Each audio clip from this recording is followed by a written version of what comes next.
How many ways can ginger help you? Ginger. Let me break it down.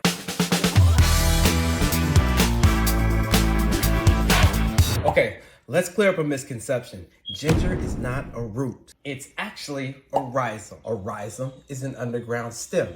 The ginger plant is an herb and grows horizontally. Ginger is part of the Zimgimberaceae family. Yeah, I had to practice that one. Who else is in this healthy family? Turmeric and cardamom. Ginger is equal parts delicious and nutritious. Some of the benefits: treats nausea, motion sickness, indigestion, cramps. You can use it as an antiseptic, and it's a miracle worker for colds and flus. And most importantly, it's an anti-inflammatory. You know the pink ginger you get when you order sushi?